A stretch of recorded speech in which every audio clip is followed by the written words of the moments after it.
Bonjour à tous, bienvenue sur le Talk. Nous nous trouvons dans les locaux du Conseil régional de l'Ordre des experts comptables de Paris-Île-de-France où nous inaugurons ensemble une série de rendez-vous destinés à apporter un éclairage technique, pragmatique aux différentes questions que vous posez dans le cadre de vos différentes missions. Cette première édition Actu Fiscal intervient au lendemain de notre traditionnelle grande conférence qui présente la loi de finances et qui a réuni plus de 1600 confrères, experts comptables et notaires hier soir au Théâtre Mogador.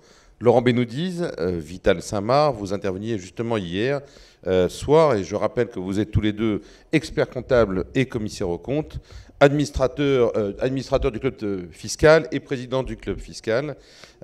Également avec vous Frédéric Feller. Frédéric, vous êtes consultant Infodoc expert.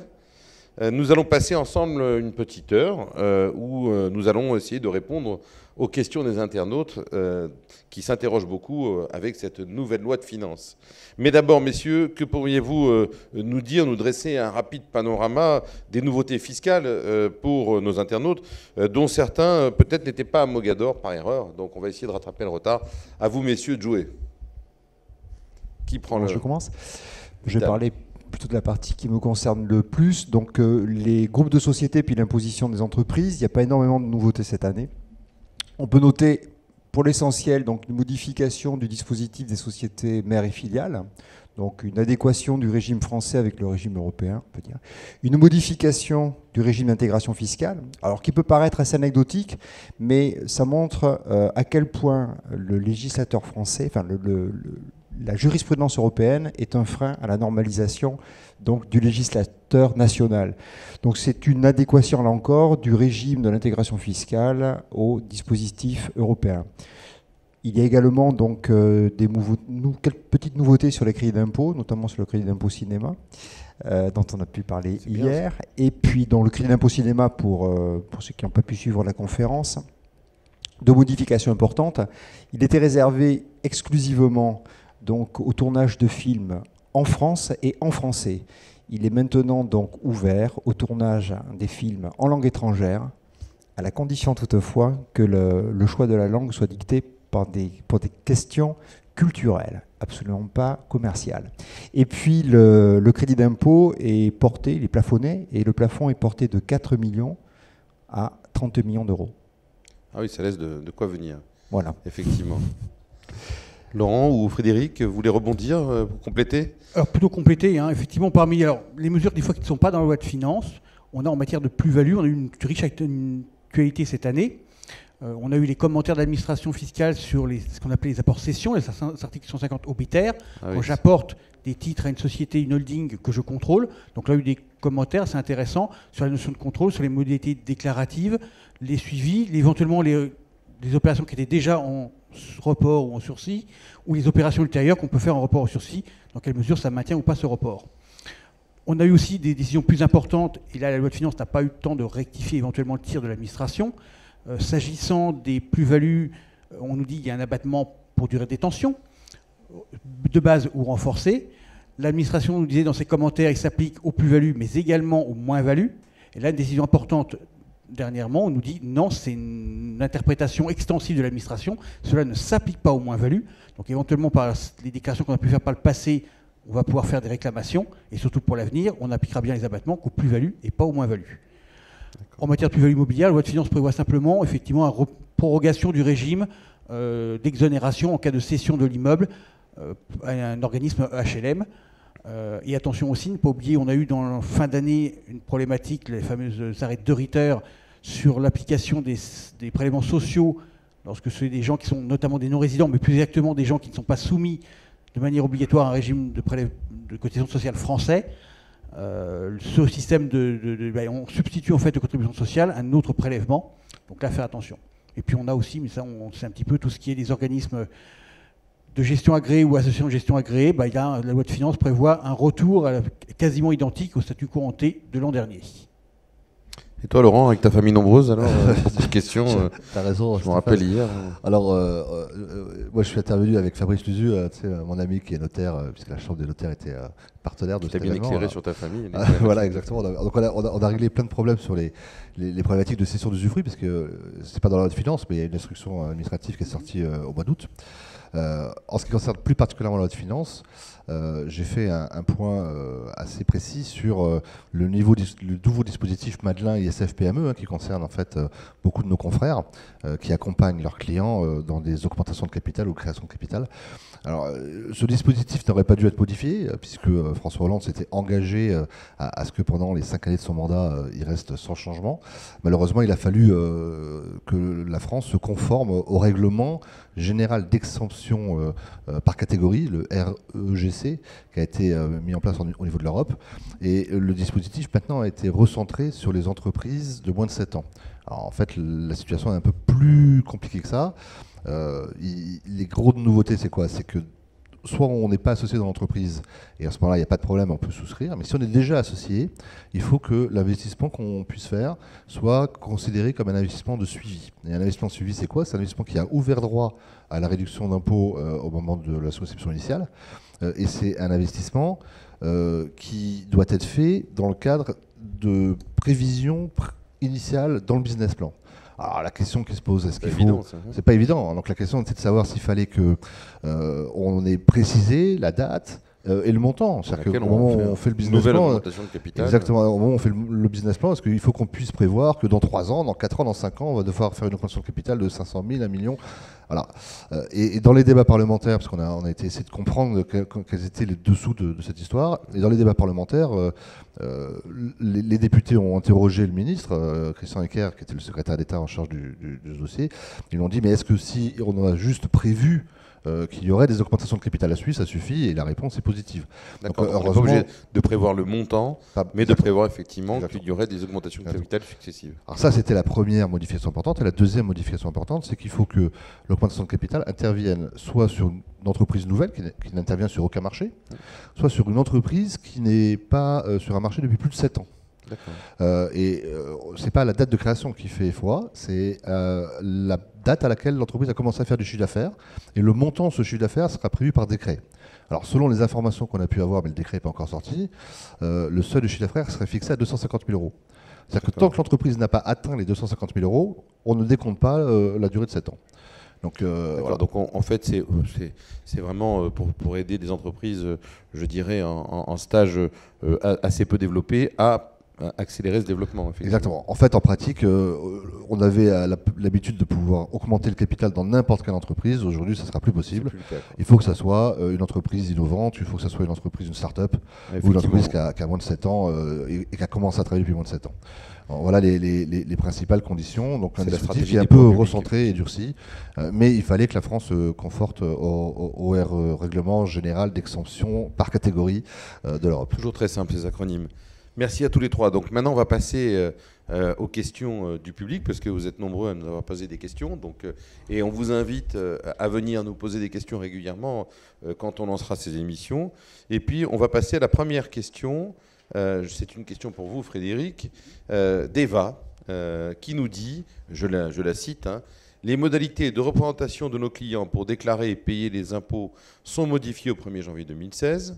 En raison du passage à la norme CEPA des impôts, ils demandent aux entreprises de vérifier la correcte prise en compte par leur service du compte bancaire. Pour autant, en tant que gestionnaire professionnel sur impôts.gouv.fr, il nous est demandé d'envoyer des mandats et nous ne pouvons pas voir le compte bancaire de tous nos clients. Que faut-il faire, Frédéric? Alors, effectivement, sans rentrer dans le système CEPA, effectivement, depuis le 1er janvier, on modifie. En fait, désormais, avant, il y avait un système où vous faisiez une demande, on vous envoyait un mandat à compléter, à renvoyer à l'administration. Désormais, il y a une présomption. Quand un professionnel fait une télédéclaration pour un de ses clients, il est présumé la faire au nom et d'ordre pour le compte de ce client. Donc, on n'a plus besoin de ce mandat, ce qui est une mesure de simplification et qui permet de pouvoir plus rapidement faire les dépôts de déclarations, notamment quand on reçoit un nouveau client. Très bien, merci Frédéric. Question d'Expert Comptable Paris. Comment déclarer sur la 2042 les indemnités du gérant majoritaire? Quid des charges sociales obligatoires, URSSAF, maladie et retraite, et des cotisations de Madelin qui sont prises en charge par la SARL? Oui, en fait, ce qu'il faut rappeler à notre ami anonyme, Expert Comptable Paris, c'est que le principe, c'est que la rémunération qui est votée au gérant doit normalement lui permettre de payer lui-même ses charges sociales. Et ce sont en tout état de cause des cotisations qui sont dues par le gérant et non pas par la société. Maintenant, il est de coutume que la société prenne en charge directement le paiement des charges sociales pour le compte du gérant.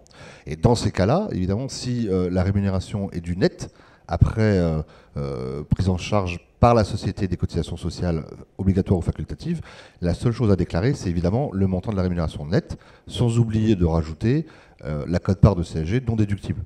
Alors, on peut faire le calcul en rajoutant au montant net perçu la CSG non déductible, ou alors la bonne méthode, ça serait de considérer que la rémunération du gérant, c'est à la fois ce qu'il a perçu en net, mais également les cotisations sociales qui ont été versées pour son compte, et de déduire de tout ça les cotisations sociales qui sont déductibles. C'est-à-dire en fait les cotisations obligatoires hors CSG non déductibles et les cotisations Madeleine dans la limite des plafonds. Voilà comment on doit procéder. Très clair, merci beaucoup. Vital, c'est Philippe qui te demande au sujet du régime mère-fille. L'exonération des dividendes est le régime de droit commun européen et nécessite une option pour pouvoir l'être au niveau français. Le dépôt de l'alias fiscale semble être l'unique moyen d'exercer l'option. Quid d'un dépôt tardif de l'alias? Cela peut-il remettre en cause le bénéfice de l'exonération? Et si oui, n'est-ce pas en contradiction avec les dispositifs européens? Facile. Il y a deux choses là. Ouais, question assez longue. Hein. Premièrement, on peut dire l'option, elle rentre dans le régime général des options. C'est-à-dire qu'en fin de compte, pour qu'une option soit valable, elle doit être faite en temps et en heure. Il est vrai que l'option se manifeste ici par l'inscription sur le tableau de passage du tableau 2058 du montant de la distribution de la quote-part de frais et charges. Donc il est évident que si on dépose la déclaration en retard, l'option ne sera pas valable. Mais je dirais qu'on ne dépose jamais de déclaration en retard. On doit déposer, à mon avis, obligatoirement une déclaration provisoire. Quand on n'est pas prêt, on dépose une déclaration provisoire. Et dans la déclaration provisoire, on marque le montant des dividendes sur le tableau de passage et là, l'option sera valable. Et une fois qu'on a donc toutes les informations qui permettent de remplir la déclaration correctement, on envoie une déclaration rectificative. C'est comme ça qu'il faut opérer et là, on n'a pas tout de souci. Mais si on dépose en retard, l'option n'est pas valable. Alors, pas de problématique avec les dispositifs européens, non? À mon avis, non. D'accord, très bien. Alors, deux questions de Linda à présent, Laurent. Linda nous interroge à propos d'une SCI soumise à l'IR. Elle nous dit, dans une SCI soumise à l'IR, peut-on prévoir une répartition du résultat de la SCI, non pas en proportion des parts dans la SCI, mais selon une autre répartition décidée dans les statuts? Ça, c'est la première question de Linda. Et de même, peut-on prévoir dans les statuts le partage de l'actif social selon d'autres modalités pour finalement réduire les coûts de transmission aux enfants? Alors, deux questions de Linda. Linda, après on en a d'autres. La première chose à faire, évidemment, c'est de regarder les statuts de la société civile et de s'assurer qu'il est effectivement possible, dans la répartition du bénéfice, de faire une répartition différente de celle qui est proportionnelle aux parts. Alors, si cette clause a été correctement rédigée et qu'elle était prévue dans les statuts, il n'y a rien qui s'oppose à ce que les associés, à l'occasion d'une répartition de dividendes à la fin de l'année, choisissent une répartition différente d'une répartition proportionnelle au nombre de parts. Il en serait de même dans l'hypothèse où on doit répartir le produit de cession de l'immeuble, ce qui était la deuxième question en fait en cas de liquidation. Il faut veiller quand même à deux choses. D'abord, il ne faut pas que on fasse une répartition qui soit illégale, en ce sens qu'elle priverait un associé de toute participation au résultat ou toute participation aux pertes. Et là, on serait en contradiction avec les dispositions du Code civil. Et la deuxième chose à laquelle il faut être vigilant, c'est qu'on ne fasse pas une donation indirecte en procédant de la sorte. C'est-à-dire que si par exemple les enfants sont associés avec une part et les parents ont conservé l'essentiel des parts, de faire en sorte qu'on transmette en fait indirectement aux enfants le bénéfice de la vente de l'immeuble sans passer par une donation officielle par devant notaire. Donc sous réserve de ces deux limites, il n'y a rien qui interdirait au titre d'une année de modifier de répartition sans qu'elle soit proportionnelle au nombre de parts. Merci Laurent. Donc Linda, toujours elle. Alors là, elle demande, dans le cadre d'une EURL assujettie à l'IS, peut-elle devenir actionnaire à hauteur de 10% d'une SCI à l'IR? Le gérant et actionnaire majoritaire de l'EURL est aussi gérant actionnaire majoritaire de la SCI et financer 100% de la trésorerie de la SCI pour financer les biens immobiliers. Alors là, Linda, c'est une question... Pas bon, non? Alors, moyen, hein. Deux niveaux de réponse pour Linda. D'abord, c'est une pratique qui est effectivement assez courante chez nos clients qui décident de prendre une petite participation dans une société civile immobilière et de financer l'intégralité, si ce n'est une grosse partie de l'acquisition. La première question qui se pose, c'est est-ce qu'il n'y aurait pas, au regard du droit des sociétés, un acte anormal de gestion, voire un abus de bien social, et une sorte de distribution indirecte entre les mains des associés. Pour répondre à cette première question, il faut regarder ce qu'a dit la compagnie des commissaires aux comptes, la compagnie nationale des commissaires aux comptes, et plusieurs réponses ont été rendues en expliquant qu'a priori, il n'y avait pas nécessairement interposition de personne, dès lors qu'il y avait un compte courant débiteur d'une société dans une société civile immobilière qui allait au-delà de sa quote-part de capital, proportionnellement aux apports de tous les associés dans la société civile. Donc vis-à-vis du droit des sociétés, a priori, on n'aurait pas de problème, et en tant que commissaire aux comptes, vous n'êtes pas obligé de révéler au procureur de la République une telle infraction qui n'en serait pas une. D'un point de vue fiscal, l'affaire est plus compliquée. Il y a une jurisprudence de la Cour administrative d'appel de Versailles qui date de 2007 concernant M. Perrault, qui détenait en fait une société civile à l'IR par une société à l'IS à hauteur de 40%. Et il avait pourtant financé l'intégralité de l'acquisition par un prêt qui avait été consenti par la SA à la SCI à hauteur d'1 million d'euros, prêt qui prévoyait un taux d'intérêt de 5%. Et l'administration fiscale a considéré qu'il y avait une distribution indirecte entre les mains de l'associé personne physique à hauteur de la quote-part de capital qui n'était pas détenue par la SA. Cette décision, a priori, est isolée, je n'en connais pas d'autres. 2007, on n'a toujours pas d'appel. Est-ce que le contraire s'est désisté? Je ne sais pas. Alors, il ne faut peut-être pas tirer des conséquences et des conclusions trop hâtives sur cette décision. Mais ce qu'il faut avoir en tête, c'est que l'administration pourrait s'intéresser à cette situation en se demandant si, en procédant de la sorte, eh bien, on n'a pas indirectement mis en place une distribution indirecte au profit de l'associé personne physique, avec les conséquences fiscales qu'il pourrait y avoir. Donc, ce n'est pas nécessairement recommandé de procéder de la sorte. C'est moyen. C'est moyen. Il existe d'autres techniques qui peuvent atteindre le même résultat, notamment à travers le démembrement d'immobilier d'entreprise, comme tu le rappelles, Stéphane. On en a parlé longuement lors de la conférence loi de finances, compte tenu de la publication de l'instruction administrative qui commence cet article 13.5 qui a été mis en place par la 3e loi de finances rectificative le 14 novembre 2012. Et lorsqu'on est dans une cession d'usufruit temporaire, évidemment aujourd'hui c'est une plus-value imposable en revenu foncier. Alors c'est pas une plus-value, c'est un revenu foncier. Mais lorsque le prix de cession de l'usufruit est relativement faible compte tenu de l'absence de flux sur la SCI pendant la durée du démembrement, ce qui arrive souvent lorsqu'on a un emprunt et que l'essentiel du loyer est affecté au remboursement, eh bien on arrive à des prix de cession qui sont aussi très faibles. Et donc évidemment, payer un peu d'impôt, c'est pas un problème.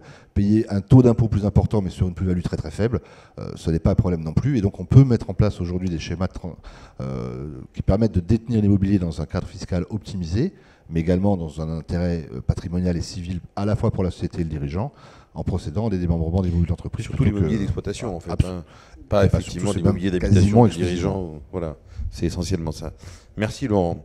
Frédéric, un anonyme, un confrère peut-être, nous demande, dans le cadre de l'exonération des plus-values de cession de titres du dirigeant partant à la retraite, faut-il que l'interdiction de reprendre une activité avec un poste de mandataire social soit définitive ou possible après 3 ans, délai de prescription fiscale?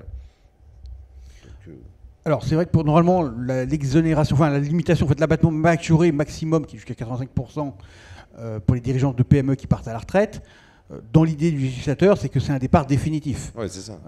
On prend sa retraite pour la fonction de direction, donc normalement on n'est pas censé revenir. Maintenant, une fois passé le délai de prescription de l'administration, on reprend le poste. Je ne suis pas sûr que l'administration puisse revenir sur la plus-value, puisque de toute façon, le délai est passé. Bon, ce n'est pas trop dans l'esprit du texte. Je ne sais pas non plus ce que ça donnerait en termes de cumul emploi-retraite, à voir si on ne fait pas perdre des droits à la retraite de la personne. Donc, dans un aspect théorique, oui. Je ne suis pas sûr que ce soit vraiment l'esprit du texte. Mais oui, pourquoi pas, mais bon. Mais c'est souvent pas l'esprit des dirigeants qui partent d'ailleurs à la retraite. Ah non, généralement. Mais voilà, par contre, c'est vrai qu'il est possible qu'un dirigeant, après un certain nombre d'années, se dise j'ai envie de faire un peu de conseil, j'ai envie de me réinvestir un petit peu. Ça paraît. Alors après, dans une autre structure, j'ai pas de problème. Dans une autre structure que celle que j'ai cédée, oui. Voilà. Mais reprendre dans une fonction de direction d'une structure dont j'aurais cédé les parts. Déjà, on en a vu, hein, on en a vu des dirigeants qui ont vendu leur entreprise et qui les ont rachetés. Hein. Récemment, d'ailleurs, une certaine famille qui a racheté d'ailleurs Gérard Darel, je crois, à la barre du tribunal, après avoir cédé les actions. Mais enfin, on a plusieurs exemples. À l'époque, Afflelou l'avait fait. Donc, c'est un scénario qui pourrait se reconduire. Donc, je pense que la question est bien formulée. Vital, Maurice nous pose une question. Il nous le dit, un de mes clients a la double nationalité franco-mauricienne. Il a une société, une SAS, qui fait de la prestation de services en Afrique, qui est immatriculée en France. Il envisage de créer une autre société, filiale ou non, il ne sait pas, à l'île Maurice, où les taux d'imposition sont plus faibles. On ne sait pas pourquoi. Quel régime fiscal aurait les remontées de dividendes de Maurice vers la France? Non, je dirais que s'il y a des remontées de dividendes, je suppose que la société mauricienne est filiale de la société française. C'est ça. Donc, alors c'est vrai que le régime des sociétés mères et filiales est réservé aux sociétés mères européennes, mais pas aux filiales européennes. D'accord ? Ouais. Donc, dès lors que j'ai une société mère européenne et je comprends que Maurice, enfin le client de Maurice est une société mère européenne, sous réserve que la filiale mauricienne respecte bien toutes les conditions prévues par le texte, c'est-à-dire qu'elle soit imposée un impôt similaire à l'imposition sur les sociétés, ce qui est le cas, et qu'elle soit détenue à au moins 5%, enfin que toutes les conditions soient vérifiées, les distributions qui remonteraient de Maurice vers la France, vers la société mère française, bénéficieront du régime des sociétés mères et filiales. Faire attention toutefois aux clauses anti-abus qui ont été donc votées dans la loi de finances pour 2016. D'accord, bonne réponse. Fred, André 1509, l'exonération de plus-value sur la vente de biens immobiliers destinés à des logements sociaux est-elle reconduite dans la loi de finances? Alors on en parlait tout à l'heure, effectivement, c'est reconduit, alors pour les personnes physiques, c'est reconduit jusqu'au 31 décembre 2016. Il ne faut pas oublier qu'il en existe une un peu équivalente en matière de plus-value professionnelle, qui elle existe jusqu'au 31 décembre 2017. Donc effectivement, oui. D'accord. Alors, Vital, un anonyme, nous pose une question. Il a beaucoup d'interrogations concernant l'amortissement d'un fonds de commerce. Il dit, faut-il préciser les chiffres de la petite entreprise? Peut-on amortir un fonds de commerce ayant plus de 10 ans d'ancienneté? Si un fonds acquis depuis 5 ans ne peut-on amortir que les 5 dernières années? La nouvelle réglementation ne s'applique-t-elle pas pour le fonds acquis après le 1er janvier 2016? Donc beaucoup de questions dans sa question. On va essayer de synthétiser la réponse. Voilà, mais il y a beaucoup de questions autour de la session. Oui, il y a plusieurs questions. Est-ce qu'on peut amortir un fonds de commerce? Oui, on devra amortir un fonds de commerce en comptabilité bientôt. Est-ce qu'en fin de compte, on peut déduire l'amortissement du fonds de commerce? Ça, c'est une autre question. Donc l'amortir en comptabilité, c'est une question. On peut répondre par l'affirmative. Déduire l'amortissement, la réponse est non. Même si il y a de mémoire un arrêt qui est relativement ancien, dans lequel le Conseil d'État avait validé l'amortissement d'un fonds de commerce, mais c'était dans un cas très particulier où le fonds, donc en fait l'entreprise avait pu justifier qu'il y avait une perte définitive du fonds de commerce. D'accord. Voilà. Mais sur le principe, non, l'amortissement du fonds de commerce n'est pas déductible. D'accord. J'avais jamais vu non plus, mais à mon avis, ne le sera pas. Sait-on jamais. Laurent, une question de Jonathan. Comment déterminer si une holding est animatrice et quelles sont les conséquences fiscales si elle ne l'était pas? C'est une bonne question, ça. Hein. Alors, je ne sais pas si on a 1 heure pour répondre à cette question. On va essayer de répondre plus rapidement. C'est un vrai sujet, le sujet des holdings animatrices. Absolument. Chaque année, on se pose la question et voilà. Alors, la première chose à faire, Jonathan, c'est de ne pas confondre les holdings animatrices et les holdings actives. C'est-à-dire que souvent, quand on interroge un client, on lui dit est-ce que ta holding est animatrice, il va répondre oui, elle facture des prestations de services à ses filiales. Ça, c'est pas un critère en matière de holding animatrice. La holding animatrice, c'est une société qui, outre la gestion de son patrimoine mobilier ou immobilier, participe activement à la conduite de la politique de ses filiales et les contrôle. Voilà les 2 critères déterminants pour qualifier une holding de holding animatrice. Participer activement à la conduite de la politique des filiales, premier critère, les contrôler.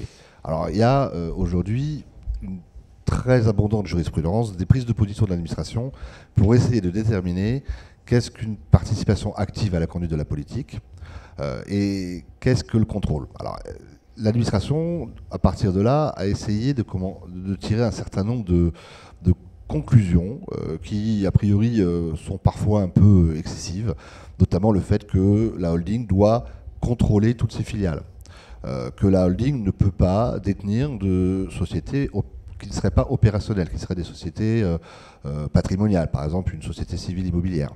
L'administration écarte aussi la possibilité qu'il puisse y avoir un contrôle conjoint ou un contrôle exercé par plusieurs entreprises. C'est-à-dire qu'il n'y aurait qu'une seule société holding animatrice même si vous avez un joint venture avec une autre société holding, à travers une société opérationnelle, le contrôle ne pourrait être exercé et la conduite de la politique que par l'une des deux holdings.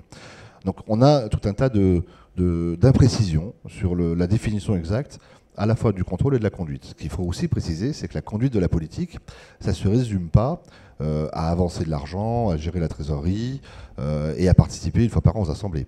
Il faut qu'il y ait des salariés, il faut qu'il y ait, par exemple, le management qui soit salarié de cette holding animatrice. Il n'y a pas besoin. Ce serait mieux Non, c'est inopérant. En fait, c'est assez inopérant. Peu importe que la holding dispose de moyens importants, qu'elle ait beaucoup de salariés ou qu'elle n'ait pas de salariés, qu'elle facture des prestations, qu'elle ne les facture pas, tout ça est inopérant. Ce que demande la jurisprudence, c'est qu'on démontre la conduite de la politique. Et pour démontrer la conduite de la politique, la première chose, c'est de disposer d'une convention d'animation.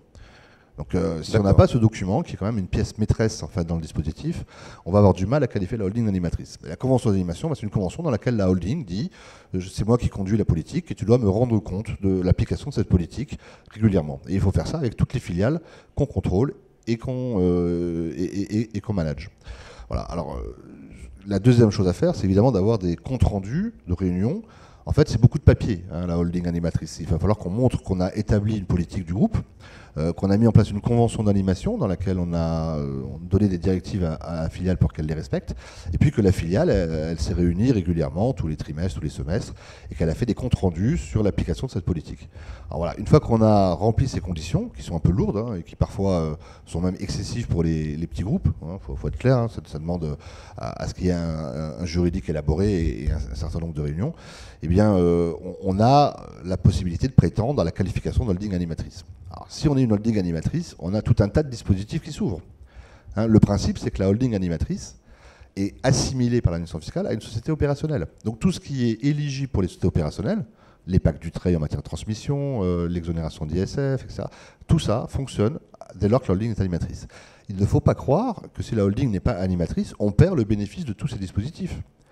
Le problème, c'est qu'il va falloir les utiliser, mais à travers une holding interposée. Imaginons que vous souhaitiez procéder à une transmission des parts de la holding. Soit la holding est animatrice et vous allez signer un pacte du trade au niveau des parts de la holding, soit la holding n'est pas animatrice, c'est une société interposée qui détient les titres d'une filiale qui, elle, est opérationnelle. Et bien dans ces cas-là, vous allez conclure le pacte du trade au niveau de la filiale. D'accord ? Donc on peut bénéficier de l'exonération du trade dans le cas d'une transmission, aussi bien avec une holding animatrice qu'avec une société holding interposée. Ce qu'il faut, c'est pas se planter. Parce que si vous vous plantez, alors là, la sanction est grave. Parce que si votre pacte du trade il est conclu au niveau de la holding, or elle n'est pas animatrice, et bien votre pacte du trade ne vaut plus rien. Donc le critère, en fait, c'est de bien qualifier la holding, d'interposer la holding animatrice, et de mettre ensuite en dessous l'ensemble des dispositifs qui vont permettre de bénéficier des régimes de faveur qui ont été mis en place par le législateur. À la fois exonération d'ISF, exonération de retransmission, etc., etc.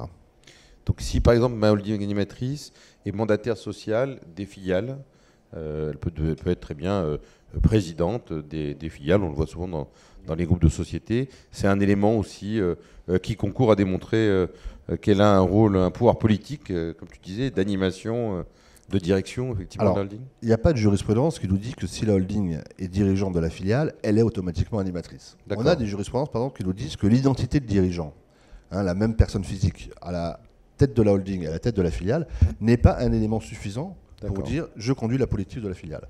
En fait, la stratégie qui consiste à dire je vais nommer ma holding présidente de la filiale, c'est en réponse à une jurisprudence, enfin à plusieurs jurisprudences qui sont sorties ces dernières années, Samo Gestion, Mécasonic, qui remettaient en cause la déductibilité des management fees qui étaient payés par la filiale à la holding. Et donc pour éviter d'avoir le cumul d'un mandat social plus d'une prestation qui est faite par une société dont le dirigeant mandataire social de la filiale est également le dirigeant de la holding, eh bien on a pris l'habitude, enfin une des solutions c'est de dire je vais mettre présidente ma holding et je vais rémunérer la holding non pas à travers une convention d'assistance et de prestation, mais à travers un mandat social. En fait, la Cour de cassation a considéré qu'il n'était pas possible de déléguer les fonctions de dirigeant. Et donc lorsque le dirigeant n'est pas payé par la filiale et qu'il se rémunère à travers une société tierce qui facture des prestations à la filiale, il y a un risque de double emploi, ce que nous dit la Cour de cassation, et dans ces cas-là, il y a le rejet des honoraires qui ont été facturés par la société qui n'auraient dû normalement passer par... Alors maintenant, on a récemment eu une petite mesure d'atténuation sur cette règle à travers une SAS, puisque les deux jurisprudences Sabot-Gestion et Mécassonic avaient été rendues dans le cadre de sociétés anonymes. Or, la rémunération du dirigeant dans une SA répond à des considérations légales. C'est-à-dire qu'en fait, le Code de commerce vous explique comment on doit rémunérer le président du conseil d'administration. Or, dans une SAS, comme dans une SARL, le Code de commerce est muet sur ces dispositions, et une rémunération qui a été versée à travers une convention de prestation à un dirigeant de SAS a été reconnue comme déductible au motif que rien n'interdisait en fait à la société de déléguer le soin de la gestion à une société tierce et de la rémunérer à ce titre. Donc il y a eu cette nouveauté qui est assez récente, qui rebat un peu les cartes de ces histoires de management fees. Donc il faut quand même être très vigilant sur ces sujets-là. On est sur des sujets qui sont éminemment complexes. Très complexes. Ça vaut le coup de consulter, effectivement. Alors, là, c'est le premier chat, donc on est ravis. On a aussi des questions en direct, donc qu'on n'avait pas reçues avant de démarrer ce plateau. Donc, on va, je ne sais pas lequel d'entre vous va pouvoir nous répondre. C'est un anonyme qui nous dit, dans le cadre de l'achat d'un petit immeuble de rapport, par le biais d'une SCI détenue... J'ai perdu ma question, la connexion a sauté. C'est le direct, hein, évidemment. Voilà. Alors, je recommence ma question. Dans le cadre de l'achat d'un immeuble de rapport par le biais d'une SCI détenue par des personnes physiques, est-il possible de prévoir un contrat de location auprès d'une SAS qui s'occuperait de la gestion de l'immeuble, travaux, gestion des loyers? Elle encaisserait les loyers et reverserait un montant fixe à la SCI. En somme, un loyer net de frais et d'une commission de l'ordre de 9% retenue par la SAS. Ce serait sûrement assimilé à une forme de bail commercial. Première question. Deuxième question, dans le même temps, la SAS achèterait l'usufruit des parts de la SCI afin de s'assurer une sécurité sur le contrat conclu. Qu'en pensez-vous? Ouais, on a un internaute, un confrère, certainement, qui est très malin. Et je dirais que pour faire bien, il faut toujours essayer de faire simple. De ce que tu me dis de la question, ça m'a pas l'air de respecter ce principe. Donc moi je comprends, enfin, je ne sais pas si Laurent, tu as compris la même chose que moi, j'ai compris qu'en fait il y avait une délégation donc, de la gestion à une société anonyme. Donc il y a une société civile qui détient un bien et qui délègue la gestion à la société anonyme. Ça, a priori, c'est pas du tout interdit. Ça arrive tous les jours. Ça arrive tous les jours que l'on le voit. Un mandat de gestion. Donc, voilà, c'est un mandat de gestion. C'est pas interdit, à la condition, bien évidemment, que la commission qui soit reversée à la société civile soit une commission normale. J'ai compris qu'elle était de 9%. 9%, oui. Sur le principe, oui, c'est entre 5 et 8%, mais c'est peut-être un petit peu au-dessus du marché. Voilà, c'est peut-être un peu cher. Ça dépend de la qualité des prestations qui est... Mais ça dépend ce que l'on met derrière les prestations. Il y a peut-être donc enfin, pour moi, en tout cas, c'est pas un sujet d'ordre fiscal. Par contre, là, il nous pose la question de pour la SAS achèterait l'usufruit des parts de la SCI, des parts, et pas du bien en l'occurrence, afin de s'assurer une sécurité sur le contrat conclu. Qu'est-ce qu'on en pense? On laisse Laurent qui est plus spécialisé de l'usufruit. C'est son truc, l'usufruit. Donc la SCI, elle aurait le bien, elle confierait en gestion à la SAS, mais la SAS achèterait... On comprend l'intérêt de l'opération. Aujourd'hui, malheureusement, lorsqu'on est en revenu foncier, évidemment, les charges de gestion sont limitées à 20 € par local. Donc évidemment, le montant est un peu faible. Et donc effectivement, en louant à la SAS, qui elle-même va supporter un certain nombre de charges, puis ensuite va louer à des tiers, eh bien on va peut-être pouvoir avoir plus que 20 € par local de frais. Donc je vois le chemin qu'a pris l'internaute dans sa réflexion. En fait, il s'appelle Steve, parce que finalement, il a signé sa question. Donc Steve, je pense qu'il faut peut-être faire un peu attention à l'abus de droit dans ce genre de situation, et que la SAS ait une réalité et ne soit pas une société complètement fictive, et qu'il y ait bien une réalité dans la valeur ajoutée qu'elle va apporter, en garantissant peut-être à la SCI le revenu locatif, que ce qu'elle n'aurait pas vis-à-vis de ses tiers qu'elle louerait si c'est du meublé, enfin je ne sais pas. Mais bon, il faut peut-être ne pas se limiter à un montage en apparence, mais essayer d'étoffer un peu la consistance de tout ça. Alors après, est-ce que c'est une bonne idée de racheter l'usufruit de la société civile? Oui. Pas des parts de la société civile. Des parts de la société civile. Exactement. Alors la question qui se pose, c'est quelle est la valeur de cet usufruit? Si la valeur de l'usufruit est importante, eh bien, ça va générer pour le vendeur un revenu imposable, un revenu foncier, du fait de l'article 13.5 du Code général des impôts. Aujourd'hui, lorsque vous cédez un usufruit temporaire, eh bien, c'est un revenu foncier qu'il faut déclarer comme tel et payer dessus 45% plus 15,5% de prélèvements sociaux. Donc on est à 60% d'impôt sur le prix de cession de l'usufruit. Alors maintenant, s'il y a un emprunt sur la société civile et que par actualisation des flux, on va réussir à démontrer que la valeur vénale de cet usufruit temporaire est très faible, eh bien on aura une assiette qui sera effectivement elle aussi très faible, et donc même si on est taxé en revenu foncier, ça ne sera pas important. Mais s'il n'y a pas d'emprunt et que la valeur de l'usufruit est égale en fait à l'actualisation des cash flows générés par la SCI qui peuvent être importants, et bien dans ces cas-là, le montage ne présente aucun intérêt à la fois sur un plan fiscal, sans compter qu'il va falloir là aussi essayer de démontrer quel est l'intérêt pour la SA, en tout état de cause, ou la SAS, d'avoir acheté cet usufruit, intérêt qui doit évidemment être autre que fiscal, si on ne veut pas que ce soit un abus de droit fiscal. Donc tout ça c'est bien ingénieux, je me demande si au final les coûts et les risques ne sont pas supérieurs à l'impôt qu'il leur faudrait payer sur les revenus perçus par la SCI. Merci pour Steve. PG75 nous écrit: dans un holding, la convention d'animation donne-t-elle lieu à un dépôt particulier? Alors, je pense que là, ça fait référence à ce qu'on disait tout à l'heure sur les holdings animatrices. Est-ce qu'il faut la signifier? Est-ce qu'elle doit prendre date certaine? Non, c'est un acte sous seing privé. Voilà, c'est ça. Donc cet acte sous seing privé, il doit exister. Alors on peut, si on le souhaite, aller l'enregistrer aux impôts, ça va vous coûter 125 €, ça lui permettra de donner une date certaine. Ouais. On peut aussi avoir recours à un notaire pour conclure la convention par droit notaire, on a aussi une date certaine. Maintenant, a priori, lorsque la convention d'animation existe, l'administration fiscale n'a pas de raison de l'écarter au motif que c'est un acte sous seing privé, sinon on rentre dans un formalisme qui me semble un peu excessif. Donc dès lors que la convention d'animation existe, qu'elle a été faite, on n'a pas de raison de supposer que c'est un faux et que la date n'est pas la bonne.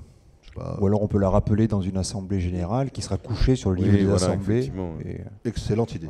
Mais la question est quand même bonne malgré tout. J'ai une autre question de Suzanne cette fois-ci qui dit: est-il intéressant de faire une donation d'un usufruit temporaire à une fondation, et j'ai perdu ma question parce que voilà, à une fondation ou une association de type SPA? Il faudrait demander à notre juriste, parce que notre nouvelle juriste, effectivement, était juriste de la SPA avant. Mais... C'est exactement l'exemple qu'on a sorti hier lors de la loi de finances. C'est un petit malin qui a... Donc quelqu'un a dû prendre des notes. Effectivement. Aujourd'hui, lorsque vous donnez un usufruit temporaire, eh bien, vous n'êtes pas dans l'article 13.5 parce qu'il n'y a pas de contrepartie à cette donation. Donc il n'y a pas d'impôt à payer par le donateur. Sauf éventuellement des droits sur la donation d'usufruit temporaire. Lorsqu'on donne un usufruit temporaire à ses enfants, en vue par exemple de financer leurs études, eh bien, on fait une opération qui est relativement intéressante sur un plan fiscal. D'abord, on va sortir le bien de son assiette ISF, puisqu'on n'est plus que du propriétaire du bien, on n'est plus usufruitier, et on va arrêter de payer des impôts sur les revenus fonciers qu'on va percevoir. Or, en général, lorsqu'on fait ça, on a un patrimoine consistant et des revenus importants, et donc on est taxé dans les tranches importantes, à la fois en matière d'ISF, à la fois en matière de revenus. Alors que vos enfants qui sont étudiants n'ont pas d'autres revenus que les revenus qui vont être procurés par le bien. Donc évidemment une tranche d'imposition beaucoup plus faible, voire une absence d'imposition si les revenus sont très faibles. Et en matière d'ISF, évidemment leur patrimoine étant peut-être nul, eh bien ils risqueraient d'être en dessous du prix, du seuil d'imposition à l'ISF. Donc on a une double optimisation tout en aidant ces enfants. Alors est-ce que ça fonctionne? Ça fonctionne à condition qu'on arrive à démontrer que les enfants ont besoin de cet argent pour poursuivre leurs études. Si vos enfants sont mariés, travaillent et gagnent leur vie, on va se demander si cette opération n'a pas un but exclusivement fiscal. Si par contre elle permet effectivement aux enfants de financer leur scolarité après le bac pour payer leurs études secondaires, eh bien c'est une bonne stratégie.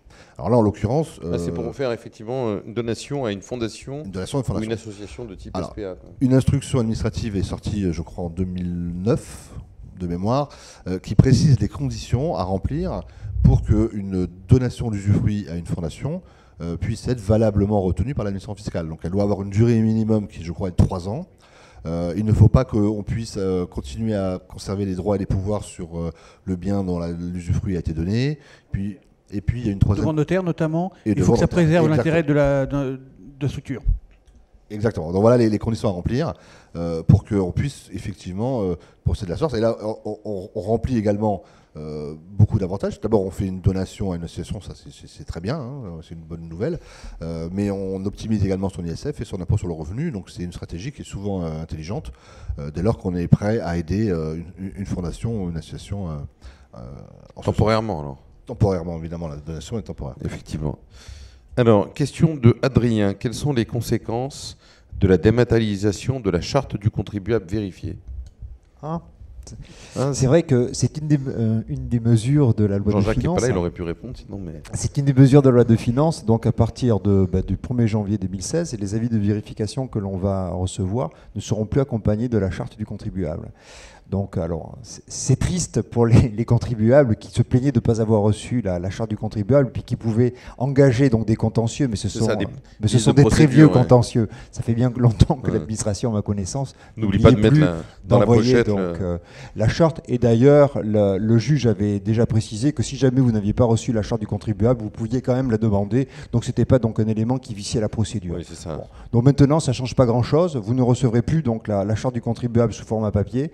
L'enveloppe sera moins lourde, mais vous pourrez donc toujours la télécharger sur le site donc de l'administration fiscale. En revanche, elle sera toujours donnée sous format papier en cas de contrôle inopiné. Et si jamais on n'a pas Internet, on pourra toujours demander à l'administration fiscale, par courrier, la remise donc de la charte du contribuable sous format papier. D'accord, très bien. Donc, au final, ça ne change pas grand-chose. Ok. Lionel nous pose la question, les fameux 20 € de frais de gestion déductibles des revenus fonciers sont-ils à proratiser s'il y a plusieurs associés ou bien c'est 20 € par associé? Frédéric, tu veux répondre? De toute façon, si on est dans la prise par d'associés, donc dans une SCI, de toute façon, la détermination du revenu foncier se fait à ce niveau-là, au niveau de la société. Donc c'est 20 € pour la société. Par contre, de mémoire, c'est par local. D'accord, c'est par local, oui, c'est par local. Voilà. Pas par associé. Tout à fait. Ok, donc là, je ne vois plus de nouvelles questions, mais par contre, j'en avais une que j'avais notée, que j'avais gardée de côté parce qu'elle me semblait tout à fait intéressante, voire un peu étonnante en fait. Mais bon, je suis obligé quand même, j'ai le plaisir de la partager avec vous quand même après presque une heure de plateau. Ce sera peut-être notre dernière question, sauf si entre-temps, il y en a une autre qui arrive. Donc voilà la question de Dimitri, qui est malheureux, Dimitri, qui nous dit « Ma femme est partie avec un confrère le 31 décembre dernier. » Pas de chance quand même. Elle avait 25% du cabinet. Doit-elle constater une plus-value? Question subsidiaire, le confrère doit-il me faire un courrier déontologique de reprise de ma femme? Alors, je ne sais pas si c'est une blague ou pas, mais c'est une vraie question qui est arrivée sur le chat. Donc, mais en tout cas, à part la question subsidiaire, la première question était peut-être effectivement intéressante. Je ne sais pas si vous voulez. Sur la lettre, donc, on te laissera répondre en tant que président. Sur la lettre de reprise. Voilà, tu vas avoir de bonnes idées. Moi, je dis qu'il faut toujours avoir un comportement confraternel. Donc déjà, ça pose le problème du confrère qui reprend. Voilà, donc ça, c'est un problème. Déjà. Sur la plus-value, c'est assez simple en fait comme réponse. Ce qui donne naissance à une plus-value, c'est une cession, c'est un transfert de propriété. Donc le fait que l'époux soit parti, ça ne change pas donc la propriété des parts, c'est toujours elle qui les a. Ouais. Donc ça ne génère pas de plus-value. Donc elle peut, c'est ça l'objet de les... Elle peut partir, revenir, repartir, ça ne changera pas. Ouais, ça crée un lien quand même malgré tout. Peut-être de l'espoir futur qu'elle revienne aussi, parce qu'il y aura des assemblées générales, etc., du cabinet. Donc voilà, enfin non, ce qu'on espère, c'est que ce confrère retrouve sa femme assez rapidement quand même. Ou les parts sociales. Et ceci étant, même si c'est pas dans mes attributions, je veux bien faire une médiation ou une thérapie familiale. C'est pas un problème en tout cas, je peux le faire, quoi. Donc voilà, donc merci beaucoup à vous trois. Pour ce moment, merci. Ce qui n'est qu'une première, puisque effectivement nous sommes amenés à reconduire ces opérations de chat. Et merci à vous aussi de nous avoir posé ces questions. J'espère qu'on va se revoir très vite, très bientôt, et cette nouvelle ligne et mode de communication entre nous va prospérer avec des sujets qui seront toujours des sujets techniques. On essaiera de vous apporter des éclairages avec des intervenants, vous l'avez vu, de qualité. J'ai envie de dire, mes docteurs fiscaux ici autour de moi. Donc, et on en aura d'autres sur d'autres thématiques. Donc Voilà, je vous souhaite encore une bonne année, puisqu'on est au début de l'année 2016, le mois de janvier n'étant pas terminé. Et pour ceux qui n'étaient pas là hier, je reconduis ces vœux. À vous trois aussi, et à très vite. Ah, on me fait signe qu'une dernière question, donc j'allais quitter. Non, simplement merci à vous. Donc, ah non, si, il y a Mickaël. Attendez, voyez, donc là, on s'apprêtait à terminer l'émission, mais non.